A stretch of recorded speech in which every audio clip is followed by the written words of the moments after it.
in North Carolina, Texas, and Florida. ABC News also projects Harris will win New Mexico, Virginia, Hawaii, and New York. Here's where each candidate stands right now at this hour. 270 votes, as you know, to win. VP Kamala Harris with 194, the former president with 230.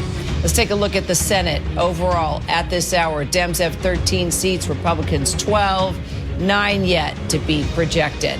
One battleground state that we continue to follow, still not called, that's Michigan.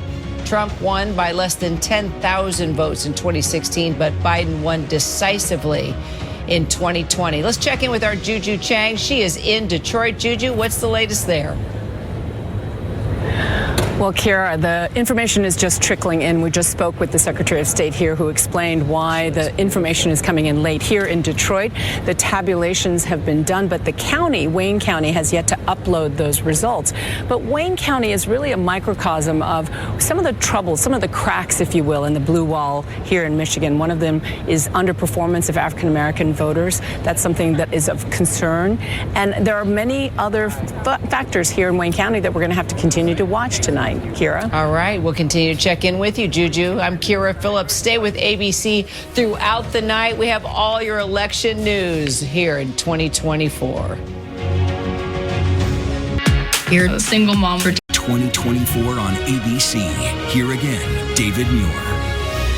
Hello again, everyone. We're so glad you're with us now. 12:30 here in the East. Welcome back. This is the road to 270 here. As you can see, Kamala Harris with 194 electoral votes to Donald Trump's 230 electoral votes. Of course, the blue wall, the Rust Belt states, Pennsylvania, Michigan, Wisconsin, all still too close to call. We're also tracking Nevada and Arizona. And we also want to go to Whit Johnson, who has some late reporting from the Trump campaign. Whit, I would gather the Trump campaign is very happy with what they're seeing. And we heard from Reince here a short time ago that Donald Trump himself extraordinarily pleased with how the night's gone. That's right, David. The party is really energized here tonight. A lot of confidence in the room. And a Trump campaign spokesperson tells us that the former president is actually on his way right now to the convention center where we are from Mar-a-Lago. We don't have exact timing on when he might speak tonight, but I just checked. It's about a 4-mile drive, maybe about 12 minutes without traffic. So we know that he's on his way. He's in the motorcade, and we're expecting to get some more guidance from the campaign shortly. But you mentioned the energy in the room. People here very excited. It's become kind of the who's who in the room right now with people like Senator Marco Rubio, Doug Burgum, both potential cabinet picks in a potential new Trump administration. We also saw Rudy Giuliani here. And Rubio, as he was walking out, my colleague Jay O'Brien here tried to grab him to ask him how he was feeling. Senator Rubio said, "We always knew it was going to be a good night for Trump, but we didn't expect it would actually move this quickly." So again, a lot of confidence here. We're also getting more information about what the event was like at Mar-a-Lago tonight. And there's actually another photograph here. This is of former President Donald Trump speaking with Elon Musk and UFC President Dana White. If you can take a look at that photo here, this from a post on X by Elon Musk. So you can see that was one of those more private gatherings that were taking place at Mar-a-Lago, what was described as sort of a war room there with the former president, some of his friends, colleagues, top donors and top advisors and family members. But now, once again, as we're told, the former president is on his way here to West Palm Beach. David. All right, Whit Johnson in West Palm Beach tonight. Whit, as soon as he gets there, you'll let us know. Let's go over to Eva Pilgrim. She's in Washington, D.C., Howard University. Eva, I gather the temperature of the evening has shifted there. Quite remarkably, very different than what Whit is seeing there at the Trump campaign. You can see this was a very crowded area just a short time ago, when we last came to you. The crowd is leaving. They have been leaving for some time now. And, you know, the campaign is telling us that they still think that there is a chance that they can hold that blue wall. But there are a lot of nerves and a lot of reservations that people are having. We heard Whit talking about the fact that the former president is on his way to his campaign event. At last check just a moment ago, the vice president is still at the Naval Conservatory, which is the vice president's residence here in D.C., is not on her way here. And as you watch that crowd there shifting away, I mean, it has become dramatically smaller. People just waiting. We've heard repeatedly from the campaign that to tell staffers to go home, that they are not anticipating a result tonight, to get some sleep. But a major vibe shift here. I had one Democratic source tell me that the vibe is not good. And this is brutal for them, David. Eva Pilgrim at Howard University tonight in Washington, D.C. Eva, thanks to you. We're going to focus here for a moment on Arizona. We haven't taken a lot of time yet to dig into the numbers that we have so far on Arizona. They're going to ask us to pause here in a moment, Rick, so just be aware of that. This just means the rest of the country is going to rejoin us here. But in the meantime, where do things stand in Arizona? A little more than half of the vote. Most of the vote comes right there in Maricopa County, which is Phoenix, Scottsdale. We know those retirement communities. It's a battleground county. It's a county that Donald Trump carried the first time, Joe Biden the second time. Right now, Harris is up there, but just by a little bit. Looking at another battleground county out there in Yuma County, someplace that Kamala Harris needs to be getting about 45% of the vote. She's really around 35, but it's so early in terms of the vote. We think this was actually early vote for more than a week ago. We'll have to see how this goes. This becomes key to her chances. If she isn't able to win a Wisconsin or a Michigan, she will need to carry those states out west, Arizona and Nevada. Okay. We have 15 seconds here. We're going to go to Elizabeth Schulze, who is on the ground in Arizona. Before we bring her in, we're just going to pause here in just a moment, just so that the rest of the network can join us here. Let's pause here. That's the quietest this room has been all night. Let's get to Elizabeth Schulze in Arizona. She's on the ground there. And Elizabeth, as you know, we always expected it would take some time in Arizona to get the results. What are we looking at so far? And what are they saying as far as how long we have to wait? David, the Secretary of State told me earlier today that it could take up to 13 days for the votes to be fully counted in Arizona. And what we're seeing here in Maricopa County, they are counting those votes. They're going to be doing that 24/7. But there are still a lot of votes outstanding. And both the campaigns that we're talking to here are pointing to that for a reason for optimism. They say they've had good ground game across Arizona. It's still too early to say which way this will go. But I will say I was just talking to one official with the Arizona GOP. He says he likes what he is seeing in other states, and that bodes well for Trump here, especially when it comes to Latino voters. We are seeing Trump outperform in some of those more rural counties of Arizona that could tip him in a state that is so close. Remember, David, this race was decided by just 10,000 votes in 2020. This is expected to be tight again, and because of that, this counting will go on. It will take time. Officials here, we're talking to them, they say, be prepared to be here for the long haul, David. Elizabeth Schulze right there in Arizona. Elizabeth, thank you. I want to bring in Lindsay. You've been diving into the exit polls for Arizona specifically. What are they saying? And virtually every possible metric, David, Trump is outperforming himself from 2020. When you talk about women, when you talk about Latinos, those without a college degree, senior citizens, and independents. Let's look at independents in Arizona in particular. 40%, by the way, of those in Arizona identify as independent voters. Donald Trump getting the best of Kamala Harris by 4 points there.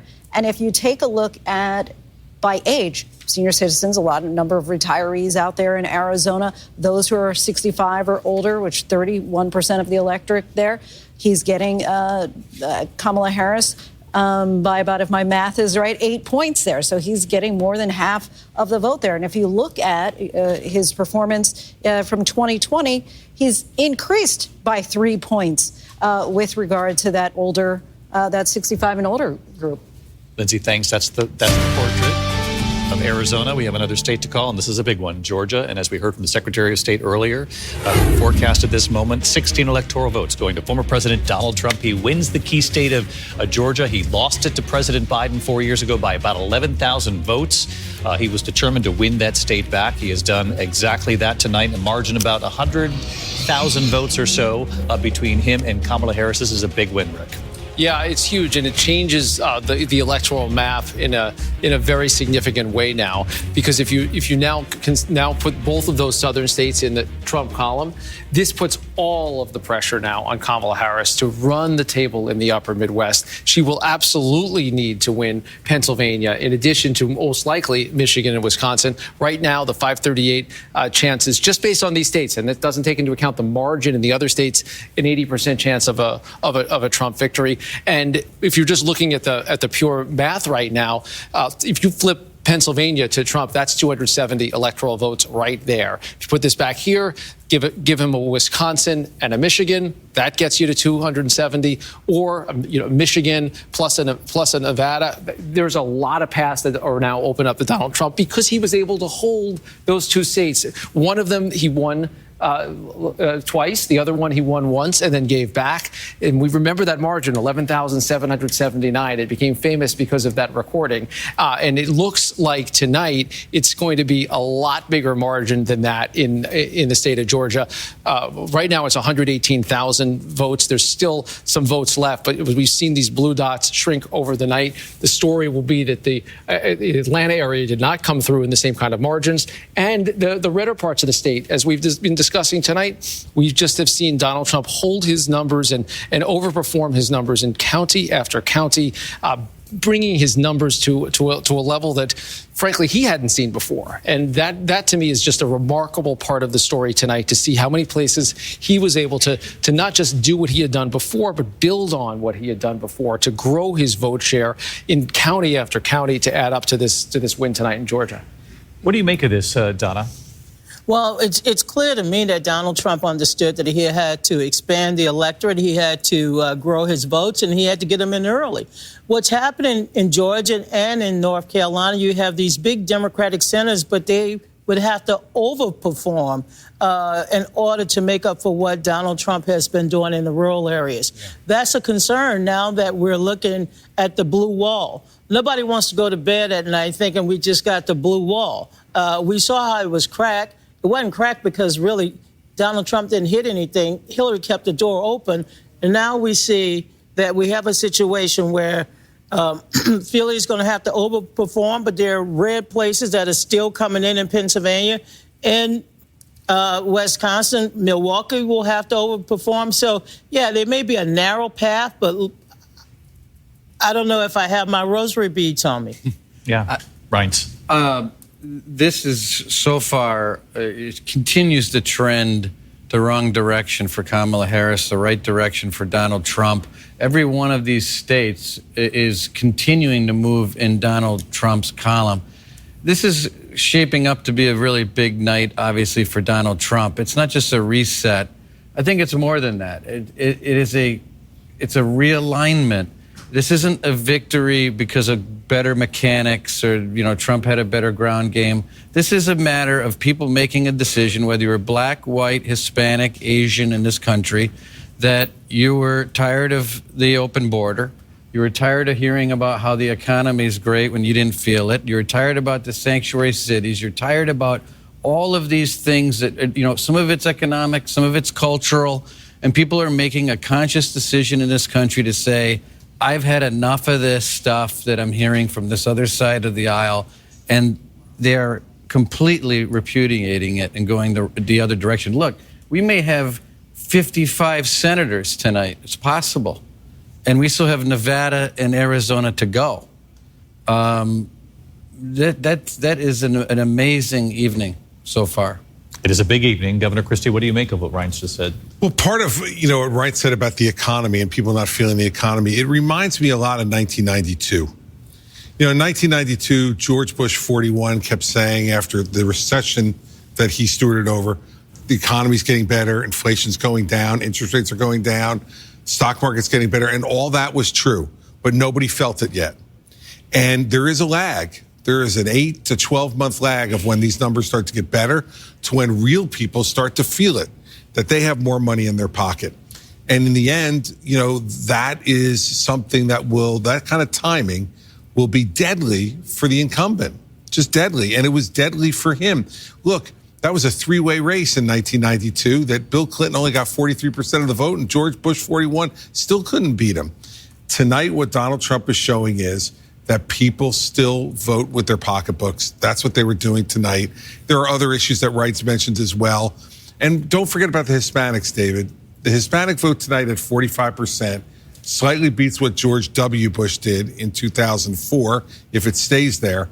And it shows that they don't want an open border either. And David, if I can say, the one thing that struck out is that question, the are you better off? Well, only 24% in our exit polls said that their family's financial situation is better than it had been. And you had 45%, almost half, say that their families are worse off. If you combine that with the number who said it was about the same, over 70% said they were either worse off or the same as they were 4 years ago. So Kamala Harris is the sitting vice president. She's facing a situation where 70% of the country thinks the country is on the wrong track. And then when she is asked in the closing days of the campaign what she would have done differently from Joe Biden if she had been president, she was just vice president, what would she have done differently? And her answer is, there is not a thing that comes to mind. That may have been the single most devastating answer that she gave. It was those words and the pause, too, because, you know, so much of political campaigns, as you know, is the visual, it's the moment, it's the interaction. It was from The View on ABC, and it was that question. And she did pause, and it was just, you know, in that moment, you knew that that is not what the voters who feel like the economy is issue number one, and some of the other issues that Reince Priebus just listed, which we know are real issues to Americans, Democrats and Republicans. And Mary, you talked about that moment, too, perhaps being one of the defining moments. She had some really great moments along the way, but that was probably one of the weakest ones. Yeah, and I think her campaign was well aware of that, and that she never really was able to give that solid answer of how she would differentiate herself from the Biden administration. I do have one update, which is that we had expected to hear from Kamala Harris tonight. We now know a source telling us that is not going to happen. We do expect shortly Cedric Richmond, her senior advisor, to come before that watch party and tell everyone essentially to go home. And in fact, that was the message just moments ago. Let's listen. We still have votes to count. We still have states that have not been called yet. We will continue overnight to fight to make sure that every vote is counted, that every voice has spoken. So you won't hear from the vice president tonight, but you will hear from her tomorrow. She will be back here tomorrow to address not only the HU family, not only to address her supporters, but to address the nation. So thank you. We believe in you. May God bless you. May God keep you. And go HU and go Harris. Thank you all. Never an easy moment for whatever campaign has to make that announcement into the evening and say, hold on here, and we're gonna hold out hope in the early morning hours. And what a marked shift from how the campaign was feeling. And I know they thought this was going to be very close and still a challenge. Kamala Harris herself said repeatedly, we are the underdog here. But they did sense there was some wind, some momentum in these final days, did they not? Kamala Harris herself said that the momentum was with her. And I think in part that was because of the huge crowds she was getting. I mean, I've been at almost all of these rallies in the last few days. She was pulling crowds of 20,000, 30,000 routinely in these final days. They felt that they were reaching all of those key demographics, that big, broad coalition that her campaign talked about so often, that they felt was going to really propel them across the finish line. We are not seeing that broad coalition at all showing up here tonight. In fact, quite the opposite. And there's going to be, I think, a lot of soul searching and a lot of questions in this campaign as to, what went wrong. That said, they are still, holding out hope. That's a very, somber Cedric Richmond there delivering that message. But as we heard from the campaign manager in this memo to the Harris team earlier tonight, stressing they expected this to be close. They do still see a path, but certainly not the path they were hoping for. An extraordinarily narrow one mathematically at this point. Governor Christie, you mentioned something a few minutes back about President Biden, whether or not, obviously there'll be a lot of questions if and when this race is called. And if it doesn't go Kamala Harris's way, the obvious questions would be, a lot of attention on President Biden, whether or not that decision should have been made sooner so that the Democratic Party could have looked at Kamala Harris and others and what have you. This has been a conversation we've heard before. It's just going to get more scrutiny now, given the way this night continues to proceed here. 107-day campaign is what Kamala Harris had time to conduct here until Election Day. Well, look, it's really hard to go from a standing stop to set up a national campaign. She had to adopt all of the Biden operatives. She didn't have time to put, and I can tell you as a candidate, you have to go out there and work. And you got to be able to believe that the people who are working for you have your best interest at heart and only your best interest at heart. And I'm not saying that these folks didn't, but she had no reason to necessarily believe it. They were Joe Biden's folks. But to go back to Joe Biden, because I really don't want to put this on staff. This is not staff. Joe Biden made a promise to the American people when I was sitting in this seat 4 years ago. He said, I am a transitional figure. The implication of that, David, was that he was going to serve one term because of his age and he was going to move on. And when he broke that promise, he did two things. One, he broke faith with the people who voted for him. And two, he put his party in an awful position to where they had to replace him when he put on one of the worst debate performances in presidential history, if not the worst. And so Kamala Harris had to inherit all of that. Like it or not, that's what she had to inherit, and she had to overcome it. And it appears, at least tonight, that she's not going to be able to do that. So every candidate deserves some measure of blame anytime there's a loss. But I would say this, that Joe Biden should be looking in the mirror tonight and thinking about what did he do? What did his lack of keeping his word on that central promise from 2020 do